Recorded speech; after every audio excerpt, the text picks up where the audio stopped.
You're listening to the Vibrant Happy Women podcast, episode number 137. Do you ever crave something more in your life? Perhaps a better marriage, better finances, better health? Well, in this episode, you're going to learn how to add greater affluence or abundance to all areas of your life. Stay tuned.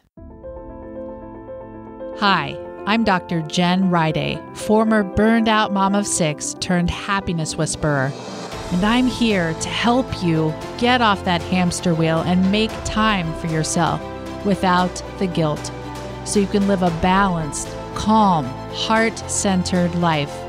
With over 2.5 million downloads, this is the Vibrant Happy Women podcast.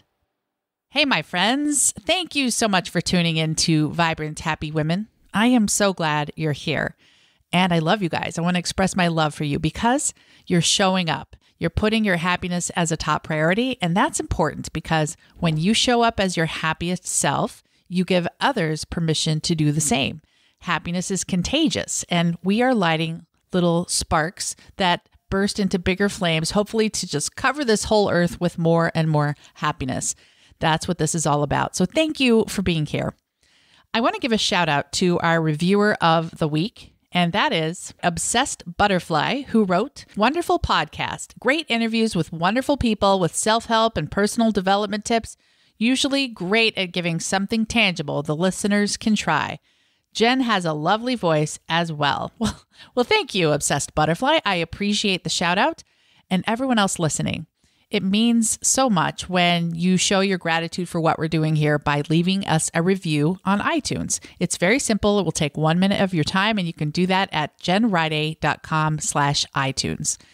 I appreciate every review and read every single one. Plus, you might get a shout out on the show if you leave yours.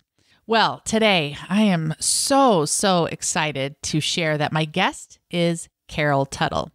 Carol is a teacher, speaker, energy healer, and the founder of Dressing Your Truth, which teaches you about your energetic type and the clothing and the jewelry and the makeup that look good with your skin type and your energy type. And I'm a type 3. I don't know if you've done it before, but you can check it out online, and I'll have a link for that on our show notes page.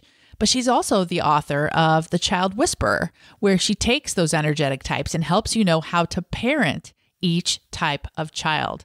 And it makes a huge difference. Instead of stuffing our kids into a mold where we expect them to all behave and be kind and soft and gentle, it helps you to recognize there are all different types of kids. They all have different levels of energy.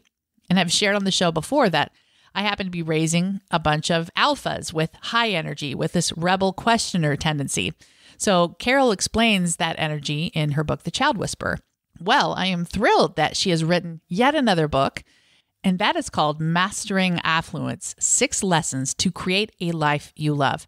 So affluence, that word is related to the word abundance, which sometimes gets overused. But in this episode, you're going to learn how to look within and use your intuition to find out what's correct for you, why we can't heal our physical health until we clean up our emotional and mental areas first, the secret to taking ownership of your mind and recognizing, hey, this is a tool I need to train. And then some really cool insight on why Carol believes religious and political leaders are falling off of their pedestals and how humanity is emotionally maturing and growing up. Such a great episode. Some big picture thinking about our entire planet, some smaller picture thinking about how we can heal our lives in so many ways. How to feel affluent and in control of our life in all of those main areas, spiritually, emotionally, mentally, physically, financially, and in our relationships. She has so much great insight. Carol's my personal guru right now, and I love her, and I can't wait for you to get to know her as well. So let's go ahead and dive right into this fantastic interview. Welcome, everyone. I am so excited to be talking to Carol Tuttle today, who is a teacher, speaker, energy healer, and a best-selling author of 5 books, and a pioneer in the field of personal development. And I first came across Carol's work probably about 5 years ago when I learned about her Dressing Your Truth program, which helps you kind of identify your personal energy and how that might help you know what to wear and how to show up in the world. now I am loving even more her new things that she's doing in the world. And we're going to talk about her new book today. Carol, go ahead and tell us a little bit about that, and then we'll dive in later after we hear your low point. Thanks. It's good to be here. I've got my newest book's coming out. It's actually releasing September 18th. It's called Mastering Affluence, 6 Lessons to Create a Life You Love. And it's what one of my fans who was a pre-reader said, it's one of my best works yet. And it's a compendium of what I've learned through all my own healing through the years, which is going on over 30 years now. And I've gathered the most insightful and practical things. So it opens your mind to more understanding of your potential, and that we compromise every day of our lives because it's become our set point, our norm, our reference for what we're used to. But it's some level of struggle or pain that we've decided we have to live with. And I open your mind to more, and then I show you how to identify where you are compromising and change that. It's an interesting practice because you're not doing things you're always thinking, you're always responding with emotion, you're always experiencing this world, both in your internal landscape and then the physical aspects that we deal with every day. And so I love that I've been able to really use my own life and myself as my own tutorial to really learn what I teach, so that it's a life practice of mine, what I teach in the book, and that you will see things happen that you once thought were not possible because you had decided they weren't. Well, tell us first, what does affluence mean in the way you use it in the book? Well, affluence, I chose that particularly over the word abundance. And I speak to that in the book because that's become sort of a trending word. And anytime something becomes trending and overused, we ignore it eventually. It's like, yes. Yeah. Okay. And affluence, I think the first hit people think of is financial. There's a sense of a money relationship. If you're affluent, you're wealthy. And I would say that that's true with that particular area of your life. But you could so if we take spiritual affluence, it's truly owning your own sense of spirituality and having your own direct connection and with the divine as you understand what guides you in your life, that your inner compass is poignant, it's strong, and you look within first to know what's correct for you. And you feel, in many times called to things and moved, and what's correct in the progression of your life. That's a very strong spiritually affluent person. To have relationship affluence, what I teach in the book is that you have autonomy amidst partnership, that you have an ability to be yourself, say what's true for you, be heard, be understood, and do the same for someone else. That there truly is a sense of I am my own person, my partner's their own person, and we come together as partners to know how to support the unique variable that we each bring. And so I have these 6 areas that teach you how to create affluence in each 6. So the spirituality, what is mental affluence, what is emotional affluence, that's your inner landscape. We are really being turned within to explore our inner selves and to claim ownership of our inner world. And then we move to the outer world experience of your body, what is physical affluence, and financial affluence, and relationship affluence. And that you can experience that in all areas. And it's very rare to meet someone that's achieved that. They usually have just 1 or 2 or a few of the categories that they've been able to be successful and be affluent, and yet they have accepted the struggle part of their life in another area. That struggle is something that we've been heavily conditioned to kind of keep agreeing to when we've never lived at a better time to change it. Let's have a few more definitions for all the areas. You mentioned spiritual affluence is looking for what's correct within you, following that inner compass. And then relationship affluence, having that autonomy to be heard and be your own person, supporting each other as partners. So tell us more about mental affluence. Well, mental affluence is when you take really ownership of your mind and recognize it's a tool that you need to train. Most people let their thoughts run them, and they let their thoughts run rampant, and they do not understand that the thinking mind is a tool that needs to be worked with and conditioned to what you want it to do, to create an affirmative mind, a mind that looks at the world with looking at reality with the opportunity and potential that's there, instead of the mind dragging you down with negativity and self-criticism and just a lot of negative opinion. That the mind is your tool that you have to claim and train. Then emotional affluence is a state of inner peace. It doesn't mean you're constantly feeling comfortable emotionally. You may feel uncomfortable emotionally, but it's really at the foundation level, the level of just the core of who you are emotionally. You understand that everything's okay, that there's a sense of well-being amidst whatever may be stirring up emotion, and you emotionally grow yourself up, which means the emotion you're experiencing is about the now and not about 10, 20, 30 years ago.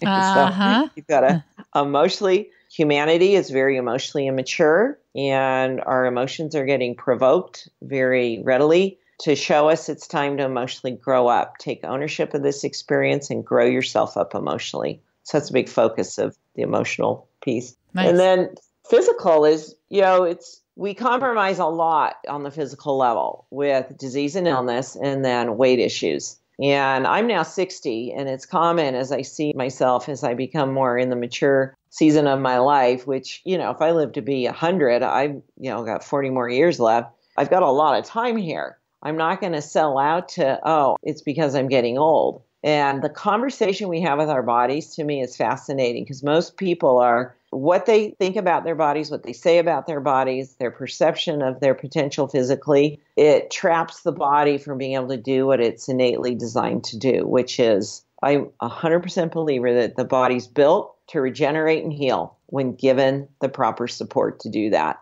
And when you clean up your mental and emotional, you free your body up. You really let the body do its thing. And I'm an expert now on how to heal chronic pain. I navigated that one recently.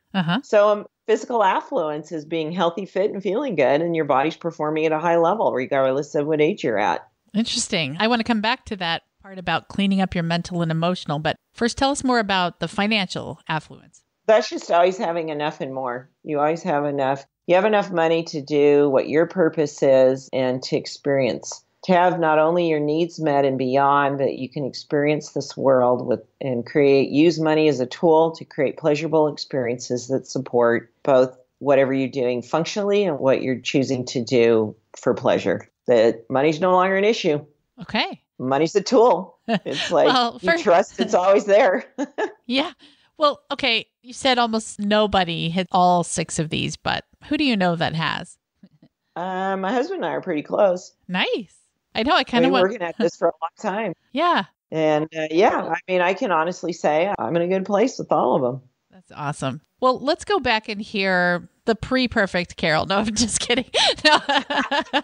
Well, it's sort of like, again, we think in order to fit in, we have to be willing to give something up. It's almost like, well, who am I to say I got all this figured out?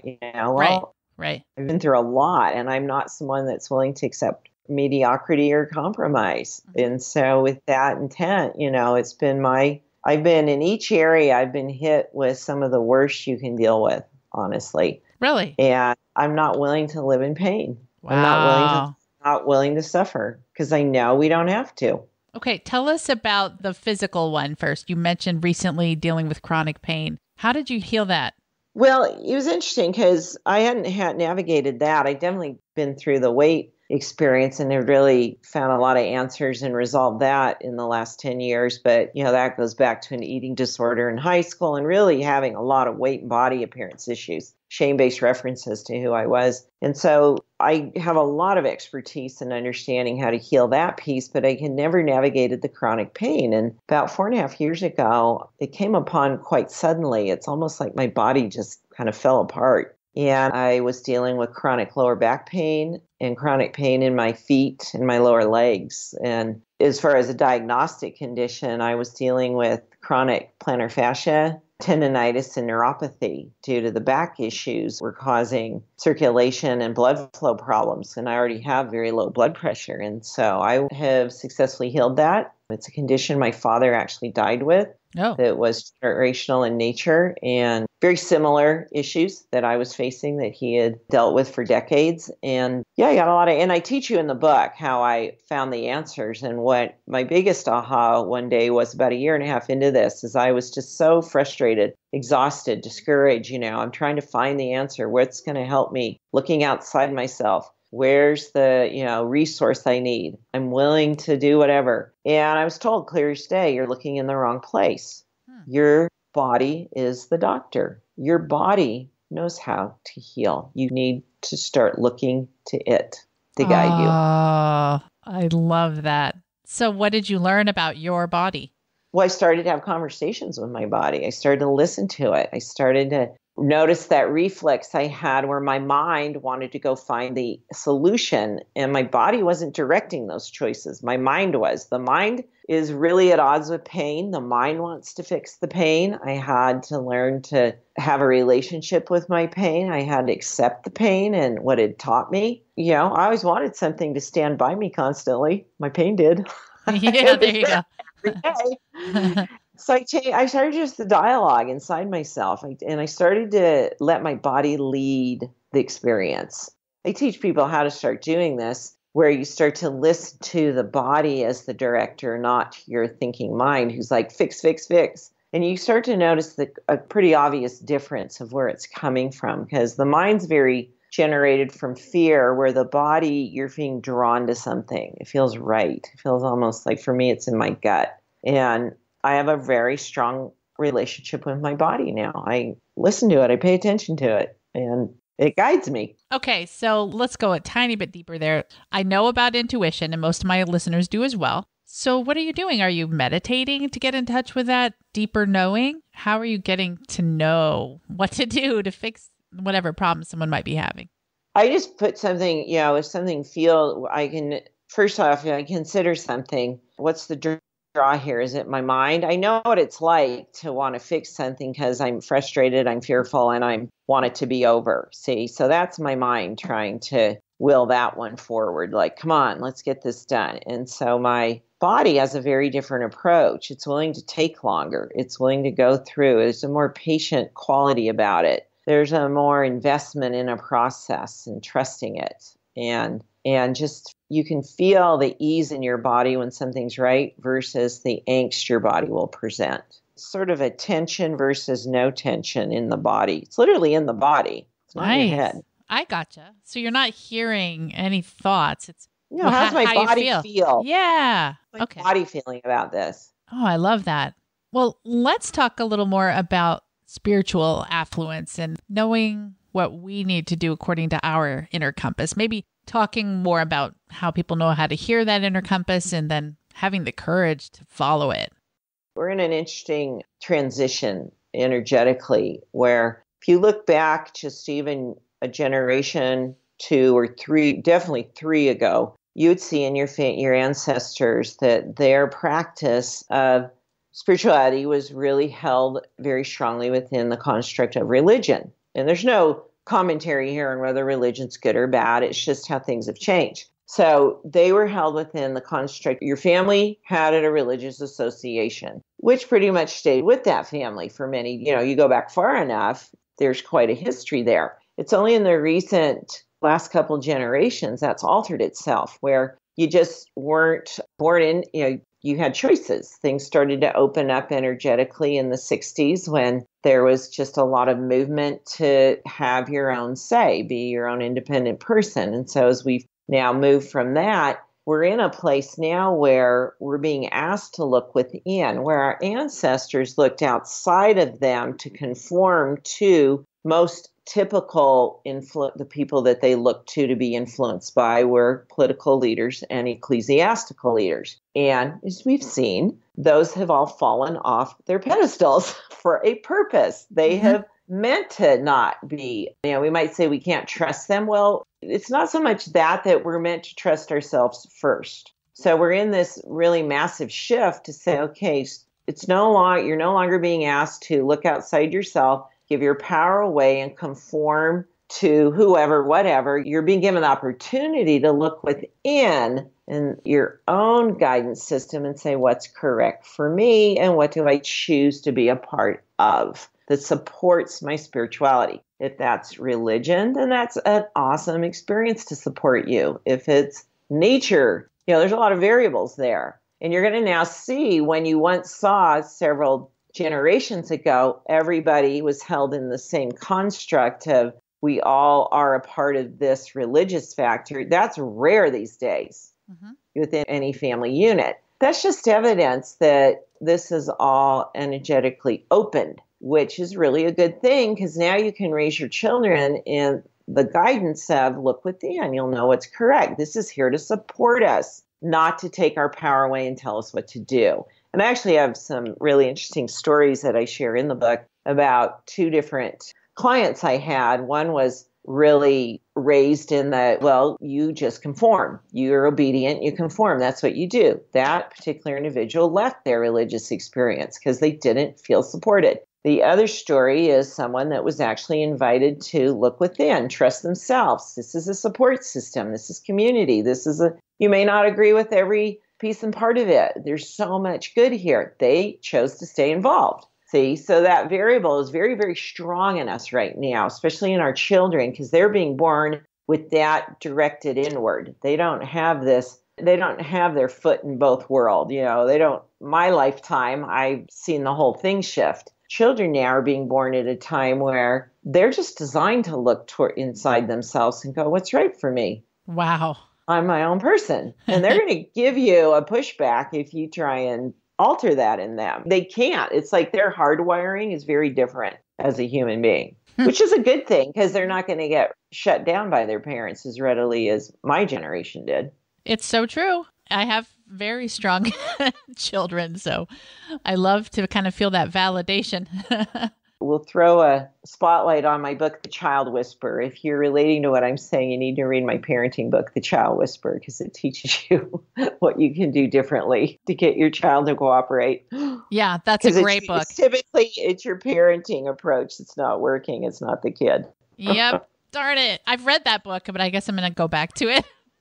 It's a good book. So keeping going with this spiritual theme, what do you feel like is the bigger picture for our planet and energy and spirituality? What's happening? Why is it happening?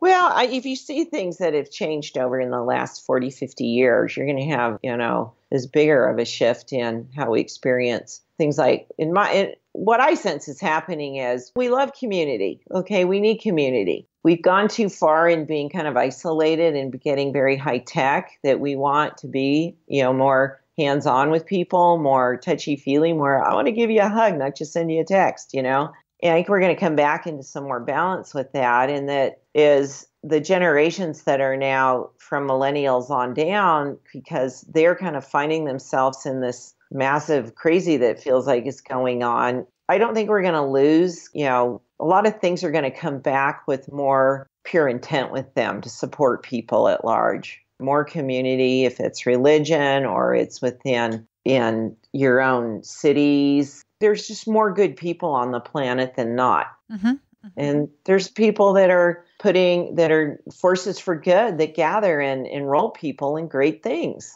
And you're going to just keep seeing that grow. It's just this chaos that you feel is happening is sort of what we knew and what our parents knew, our grandparents. From my point of view, from understanding energy, is those constructs are falling apart. And we're in this interim where we feel like, where's the walls? There's no clear guidelines anymore. It's like, well, we have to create new ones that are more supportive for the whole. Wow. And we will. Wow. So, yeah, I love it. I think it's great being here. I mean, that open energy allows you to create your life very, very specific to you. Mm-hmm. There's no constraints anymore. It's up to you. That's why I wrote the book. Here, I'll teach you how. Because guess what? You're the only one stopping yourself. That's it. Unless you live in some third world country where you are really, really, but hey, the people buying my book they're dealing with first world problems that they're actually creating. Once you get that, you go, I don't even have to experience. I can change this. Exactly. There's so much opportunity. Oh, I love this. Let's have a very quick break for our sponsor and then come back and talk about financial affluence. Hey, have you joined me for the 7-day Stop, Drop, and Swap Challenge yet? It was created by JJ Virgin, New York Times bestselling author of The Virgin Diet, and she has helped hundreds of thousands of women discover their food intolerances so they can eat a diet that is right for their bodies. I started the 7-day Stop, Drop, and Swap Challenge about 4 weeks ago, and I couldn't be happier. I'll be honest, I've tried a number of things over the past few years, and nothing seemed to stick, but this one has stuck for me. And Here's why. JJ Virgin gives you a lot of support and structure and accountability, but also her diet is just right. It has just the right ratio of carbs and fat and protein that keeps me upbeat and not feeling like I'm struggling. Well, I have lost over 20 pounds over the 4 weeks I've been doing this, and I would like to invite you to join me. It is free. All you have to do is go to jjvirgin.com/happy, and then you'll get the 7-day stop, drop, and swap challenge sent to your email inbox with all the videos and support and recipes you need. Super easy. So again, join me at jjvirgin.com/happy. Do your kids push your buttons? Do you feel frustrated, overwhelmed, stressed out, and end up yelling at them way more than you'd like? Well, my friend is a parent educator, and her name is Anna Seawald, and she is also the host of the Authentic Parenting podcast, and she is here to help. She has over 20 years of experience working with kids and families, and she has a course called How to Stop Yelling, where she offers you everything you need to get your kids to listen without nagging, yelling, and bribing. Imagine feeling less overwhelmed, more calm and peaceful, more patient with your kids throughout the day. Anna gives you all the tools you need to create a structure and healthy boundaries with your kids, so you'll have less moments of irritation and way more moments of connection and calm and fun with them. Check out Anna's course and grab your spot by going to authenticparenting.com/course. And for the listeners of Vibrant Happy Women, she's giving us a special 10% off discount. Just enter the code HAPPYWOMEN when you enroll. Again, go to authenticparenting.com/course and enter the code HAPPYWOMEN to get 10% off your enrollment. All right, welcome back. So Carol, tell us more about financial affluence. I mean, when people think of abundance, their minds go immediately to finances, but what are your thoughts on that and what do you see happening in the world? My husband and I were very fortunate to create this to be a really big issue about 25 years ago. In 1995, we had no income for about a year and a half. We had $45,000 in credit card debt, which would be equal to over $100,000 in today's economy. We did not know where my husband was unemployed. I wasn't bringing any in. We had no income. So every expenditure was just increased debt, along with all our basic consumer debt, So we were just, I know that place of feeling very powerless when it comes to money. I know the emotional experience. I know the crazy it makes in your relationship. And I was in my bathroom one day and I was really, really conflicted and believed I couldn't be happy till we got this money thing resolved. And once again, I was told I get these poignant sort of Carol moments where, God's telling me, hello, you need to learn this. And I was told, you will not change your money issue, your money situation until you learn what real happiness is.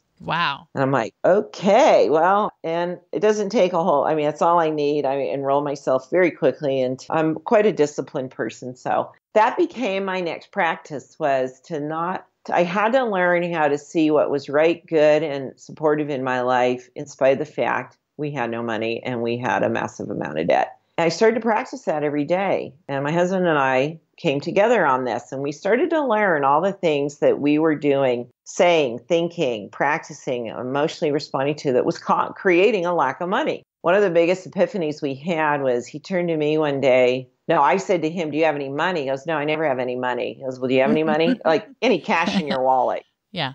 And I said, no, I don't have any money either. And it hit me just like, bam. I'm like, oh my gosh, no wonder I don't have any money.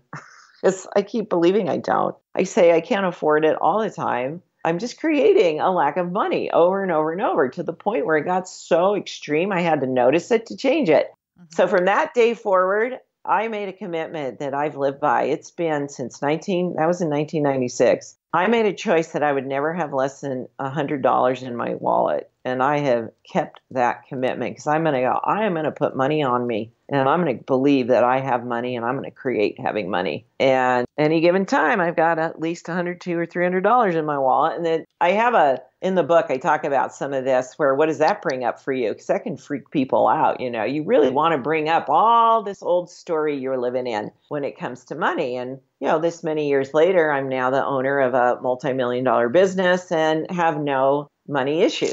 I don't ever have to be for my lifestyle, what I feel is correct for me and what I want to enjoy in the world. I have plenty of money. And I know, we got that one cleaned up. It took us about 10, 15 years to really, really flip that.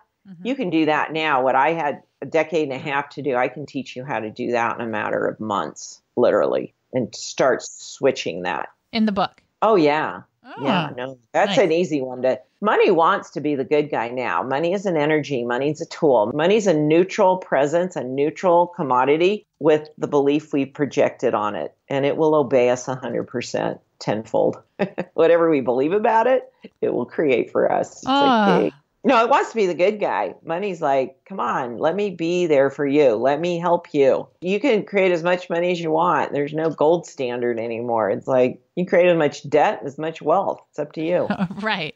Well, I've noticed while you've been talking, you say we cleaned that up. And I talked to my husband and we analyzed our conversations. I know a ton of women out there listening, myself included, are thinking, but my husband doesn't like talking about this kind of thing. So how do you develop that relationship affluence? Not just that, but in terms of spiritual and personal growth? Well, again, you want to see yourself as the partner in the experience and be the big girl and be the adult and not turn into the keys. That's a really old patriarchal energy where the guy's in charge. I usually teach this in the book. There's this metaphor that I use in the reference to the biblical story of Adam and Eve. And I have this story in the book where, they were both presented with their choice independent of each other. And when Satan went to Eve, she didn't go, wait a minute, I need to go talk to Adam and see if he'll do it. And if he does it, I'll do it. I'm like, no, she made an independent choice that actually affected her future, and she used her free will and she informed him. Well, I think that's a good model for women to follow.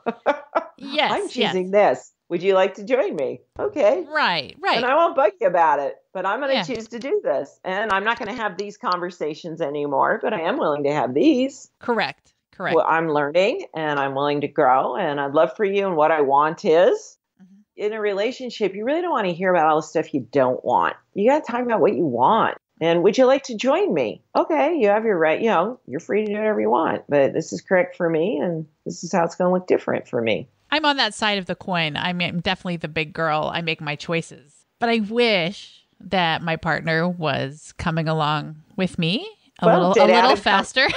Did Adam come along? Eventually. Well, yeah. Consider the possibility that you're meant to be the one to lead and you're meant to cut the path. And they come along at some point. Okay. I like it. They don't have to do all the work you got to do. They'll just come along. You're like, hey, I left you a freaking highway. And he's like, thank you. I'll just join you now. That's awesome. That's so great.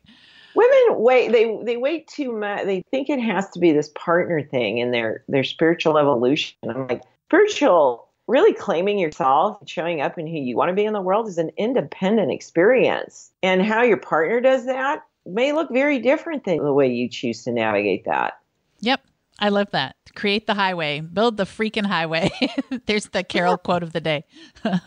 Well, you mentioned, you seem very guided spiritually. Have you always been that way since you were young? Have you developed that with time?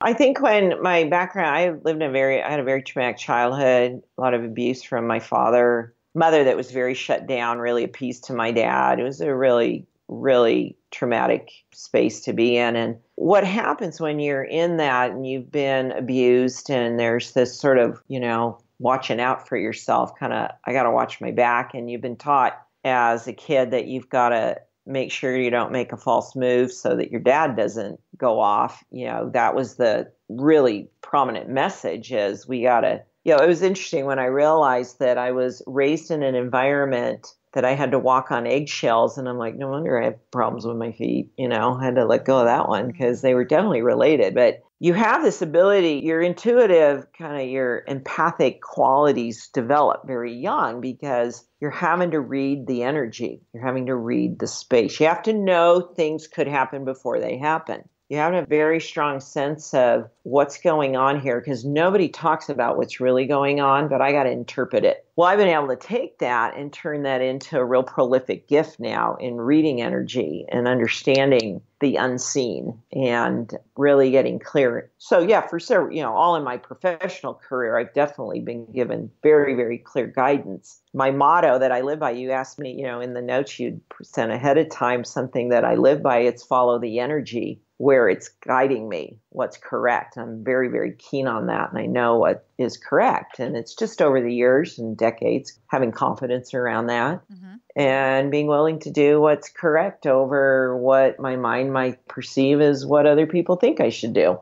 That's been very strong for me for, I think, just a byproduct, the fact I was on my own a lot as a kid. And I have all brothers and everybody was sort of fending for themselves and not close to either parent as far as turning to them in any way for guidance. It's like, it's up to me if I'm going to make this work. So, and the energy for you, is that a connection to a higher power? I mean, you mentioned Adam and Eve. Is that to God? How do you view that energy? I have a really strong sense of both Mother and Father God. There's a partnership there. I align with that as that I'm guided. To me, it's not something I have to have. I put a lot of time and thought into saying, well, what does that exactly look like? It's like, hey, I'm good enough with the simplicity of it. And I just know my soul's a big part of what guides me. That part of me that's untouched by any of this is got my back. And so I feel very strongly, I'm living my soul purpose. And I've awoken to my potential and I'm playing it out now. I think I'll have the most successful career of my life between 60 and 70. Beautiful. Yeah, well, people are starting to wind down thinking they gotta I'm like, oh, I'm just getting going. Yeah. What's possible here? What are your career goals, if you have any you're willing to share? Well, I was in private practice for years with private clients, and I'm very, very good in that space with healing work and the energy therapy tools and all of that. And I haven't practiced in the private practice realm for, I'll see clients here and there once in a while, but I have a pretty high price tag to work with me, and they have to be pretty invested in the work I do and versed in my material. But I just launched a month and a half ago a new website called Heal with Carol, and it's an online healing center. It's a companion work to the book. It's like the book's going to provoke you to heal things in your life. So I've created an online space that I can support people in clearing old shame-based beliefs, cleaning up old energy the body carries, learning how to train your mind to be an affirmative tool, how to heal anxiety, depression, all kinds of things. And there's guided healing plan. There's actually, you sign up, it's a subscription-based platform, and there's 9 healing plans. And I take you from anywhere, depending on which one you choose, either a 2-week, 3-week, or 4-week plan, depending on the nature of that plan offers. And it's though you're working with me one-on-one. I've got all the videos, everything's in there. We have a Facebook group that I'm very, very active in. I do monthly coaching calls. And today we have, just in the first month, we have 1,000 members, and my goal is to get 5,000 members. So I'm shifting my practice from one-on-one to 1 to 5,000. I want to help 5,000 people all at once heal their lives. And I believe if I can, because I've figured out how to do that using today's technology. Nice. That's so awesome. And that's called Heal with Carol? Yeah. Wonderful. It's really affordable too. It's only $69. You can do the 1 month for $69 or 3 months for $179. And the community is really amazing because they're very supportive. You've got people that have been doing this kind of work for a fair amount of time, and then people are very new to it. And it's just a very compassionate community without it being, and a lot of accountability. I teach people how to be accountable because what you aren't willing to be accountable for, you can't change. But once you own it, you have a choice to change it. Wow, that's awesome. We'll have a link to that on our show notes page at jenriday.com/137 and everything else, plus your awesome, awesome book. Carol, let's dive into a few of your favorite things, and then I guess I'll have to say goodbye, but I don't want to. This has been amazing. Tell us, what has been the highest point of your life? We kind of talked about some of your lowest points. Maybe it's now being 60. I don't know. Well, those are just moments, of not necessarily being attached to any particular thing where you just notice I feel good, knowing what I've come through and how hard it's been at times. We didn't even talk about the degree of depression I've had to heal in my life. And I know what it's like to lay in your closet for 3 hours in the fetal position day after day after day. I know what it's like not to be able to will yourself to get out of bed. You feel so broken. It's really, I get it when people say they have anxiety. I know what it's like to feel like everything's closing in on you and you can't breathe. And I'm just so grateful that I just feel at peace. I feel good. I feel balanced. I don't have to have something going on. I have a lot of great things that happen in my life. I travel a ton. I have a great family. I have awesome relationships. To me, there's such an inner peace now within me that wherever I go, I'm just comfortable. Mm-hmm. I don't have thoughts about the past. I don't worry about the future. I'm very present in my day. Mm-hmm. Mm-hmm. So it's really nice to be in that place. Mm. That's a high point for me. And it almost seems as if your low points are what got you there. So maybe the low points are the teachers, which we all know. But still. Yeah, but you want to get over that. I mean, once I realized that you could learn through joy versus pain, I'd choose the joy. Enroll yourself in that lesson. There you go. You don't want pay, I just signed on for a lot. People in my position, I'm here to figure a lot of things out so others don't have to go through what I go through. I'm fine with that. Uh-huh. I don't want you to go through what I went through. Let me help you make it easier. Right. What does your morning routine look like? Because my mental health really thrives from staying fit and working out, that's one of the first things I do. Within 20 minutes of waking up, I'm working out. I have a variety of things that I choose from. I have Pilates that I go to that I can walk to in my neighborhood. I live in a very hilly, hot, elevated area that you're getting a lot of aerobics when you walk in my neighborhood. You're getting a lot of high heart rates. And so walking in my neighborhood is a really good workout. And then I like to mountain bike and I do Orange Theory, and that just changes my day. When I don't work out, I'm not as balanced. And I have a Apple Watch now and I close my rings every day. So physical is the first one for you and then it affects everything else. Yeah. That's unique. I mean, I wouldn't say that most of my guests say that, but that must be why you're so amazing. In my profiling system, I'm a type 3 and we have a physical connection to the world. So I can't imagine waking up and then reading and meditating. I'm like, I got to get moving. Right. And that would be typical for someone with my profile, that moving is going to be more beneficial than sitting and doing something more spiritual or meditative or intellectual. Because we have this strong physical quality about us that we need to engage. Oh, nice. Okay. And what is your favorite easy meal? Right now it's whole. I eat very low carb diet. I'm not really strict keto, but I lean towards that because my brain does better without sugar, any simple carb consumption. And so I will eat whole fat yogurt with some fresh fruit and a no grain granola that I really like, that I found. It's called paleo granola, is I don't eat more than 40, 50 carbs a day.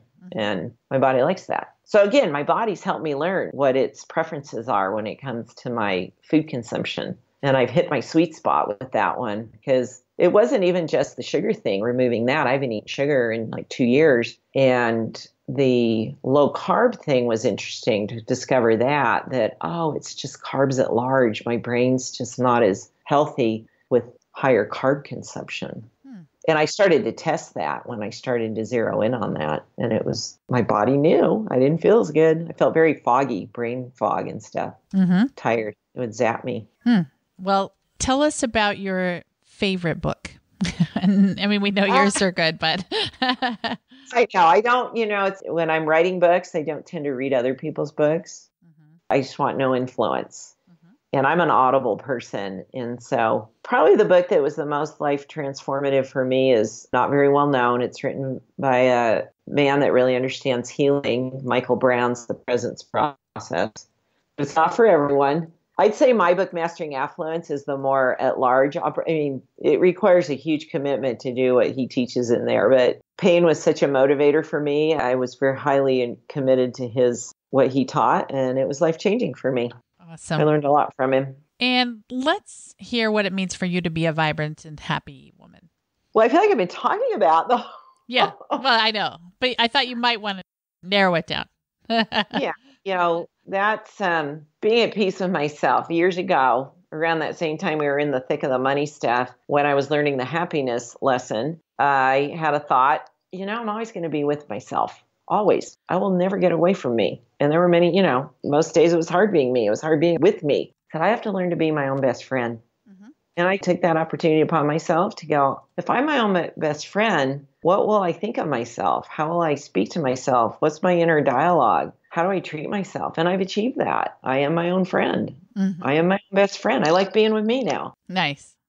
Well, let's have a challenge from you to our listeners and we'll say goodbye. All right. Well, the one I would offer is to no longer say you're sorry. Oh, I'm sorry. Oh, sorry. Women are very good at saying they're sorry. It's very common in their language. When you do that, you put out an energy that's awkward for other people to deal with, and it just is a downer energy on yourself, and it really chips away at your self-esteem because you probably don't have anything really to be sorry about. It's okay if there is truly an apology that's appropriate, then use that. I apologize and make it about that situation. But to keep saying you're sorry for things that really aren't really asking for that, it's more a habit. And it's somewhere I just don't want anyone to feel uncomfortable with me. I want to make sure everyone's okay, and I don't want to upset anybody. It's sort of trying to diffuse what you're afraid of or trying to prevent something and why it's said. Well, don't think there's anything to prevent. You're fine, and people are fine with you. So just start to notice when you say it, then catch, oh, sorry, I said I'm sorry. You don't want to say that one. But I've heard you do that. But it's a really good practice to eliminate that particular phrase from your vocabulary, because it will shift your own esteem of yourself. Because you feel like, hey, everything's okay. There's nothing I have to take care of here. Yeah. I've heard you can turn all the I'm sorry's into thank yous. Instead of saying, I'm sorry I was late, you could say, thank you for waiting. It is much more empowering. Yeah. That's great. Well, remind us where we can find you, and then we'll say goodbye. Well, everything can be found at caroltuttle.com. I have everything connects through that website.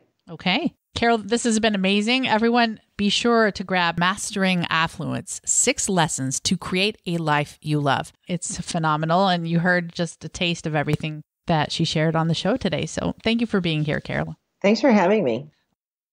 So there you have it. So many good tips about mastering affluence in your life. You really can have it all. And Carol is a great example of that, going through those struggles, learning what she needed to know, listening to her intuition to get to the right place for her, just like we all can do as well. Speaking of intuition, if you're a member of the Vibrant Happy Women Club, we will be talking all about how to make intuitive, heart-centered decisions this week. If you're not a member of the Vibrant Happy Women Club, you can get on the wait list by going to vibranthappywomenclub.com.